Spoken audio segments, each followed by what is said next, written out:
Today we'll talk about how can you enable this sign or know how you can do that on your app. You just follow this ways, then it's going to work with you. All you have to do, so you just go down, clicking this sign down here. Then you come to your profile. Then all you have to do now, just go above this sign, click on it. You come to next here, then you click here on notifications. You come to this list, and all you have to do now, you just click here on threads and replace.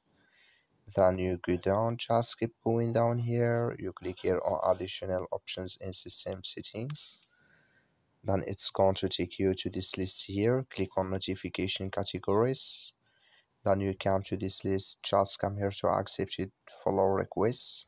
Click in this sign, like you see this color show for us. That's mean here accepted follow request notifications enabled with us now.